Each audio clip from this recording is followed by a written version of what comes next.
Bharatiya Janata party कार्यालय में स्वागत है। साथियों, कई दिन से जम्मू कश्मीर के अंदर एक बहुत बड़ा मुद्दा नायब तहसीलदार की परीक्षा के अंदर जो उर्दू की इम्पोजिशन और उर्दू को कंपलसरी करके उमर सरकार द्वारा बनाया गया है। कई सालों से नौजवान इस तैयारी में था कि उसको कब मौका मिले और वो रिक्रूटमेंट प्रोसेस में हिस्सा लेकर के नौकरी पाए। इस सरकार ने वादे भी बहुत किए थे, बट 9 जून 2025 को इस सरकार की असलियत बाहर निकल कर के आई, मानसिकता बाहर निकल कर के आई, जब इन्होंने उर्दू को कंपलसरी कंपोनेंट किया और 50 नंबर का उर्दू नायब तहसीलदार की परीक्षा के अंदर अनिवार्य किया। पिछले 33 दिन से, आज 33वां दिन है, पिछले 33 दिन से लगातार भारतीय जनता पार्टी इस मुद्दे को लेकर के, इस विषय को लेकर के सड़कों पर लड़ाई लड़ रही है। और हमारा आर्गुमेंट एक सिंपल आर्गुमेंट है। इस प्रदेश के अंदर नायब तहसीलदार की रिक्रूटमेंट के लिए जो रूल्स 1973 में फ्रेम किए गए थे, उसके अंदर सिर्फ और सिर्फ ग्रेजुएशन मांगी जाती थी। और ये रूल्स 1973 से लेकर के 2003 तक चले। 2003 तक इन्हीं रूल्स के बेसिस के ऊपर रिक्रूटमेंट हुई और कई नौजवान लगे भी और लग करके प्रमोशनें लेकर के आज रिटायर भी हो चुके हैं। उस समय उर्दू की कई कंपलसरी नहीं था, कई अनिवार्यता नहीं थी, तो क्या वो कम काम कर पाएगा इन डिपार्टमेंट्स के अंदर? ये एक प्रश्न है बहुत बड़ा। पर जब 2003 के अंदर रूल्स मेंड हुए, जो 2009 तक चले, उसके अंदर जोड़ दिया गया मैट्रिकुलेशन में 10th में उर्दू होनी चाहिए। और कई नौजवानों को इसके बेसिस पर बाहर किया गया, पर रिलीफ मिला। जो 29 नौजवान 2009 में जम्मू के लगे थे, उन्होंने रिलीफ की डिमांड की और उनको रिलीफ मिला और उन्होंने ज्वाइन किया। उन्होंने तो 10वीं में उर्दू नहीं पढ़ी थी और वो लोग तो नायब तहसीलदार से तहसीलदार भी बने।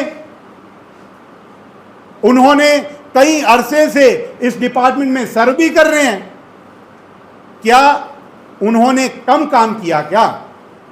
और किया तो उनको प्रमोशन किस बेसिस पर मिली?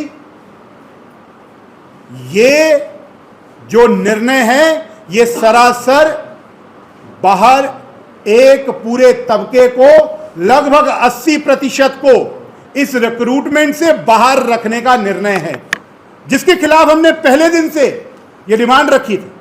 हमारा आर्गुमेंट बिल्कुल क्लियर था कि ये जो निर्णय है, ये जहां पर कॉन्स्टिट्यूशन के खिलाफ है, एंटाई कॉन्स्टिट्यूशन है, अनकॉन्स्टिट्यूशनल है, कि जहां पर एक तरफ कॉन्स्टिट्यूशन हमको प्रीफेस के अंदर, प्रीएम्बल के अंदर हमको कहता है, आर्टिकल 14-16 जो इक्वालिटी ऑफ अपॉर्चुनिटी की बात करता है, जो कहता है कि किसी के साथ भी लिंग, धर्म, प्लेस ऑफ रेजिडेंस, लैंग्वेज के आधार पर कभी भी भेदभाव नहीं हो सकता। इक्वल ट्रीटमेंट किया जाएगा, इक्वालिटी प्रिवेल होगी।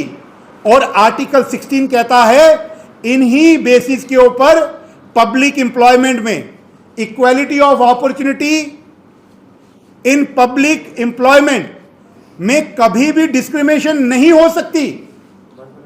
पर यह डिस्क्रिमिनेशन करके यह सरकार क्या सिद्ध करना चाहती है?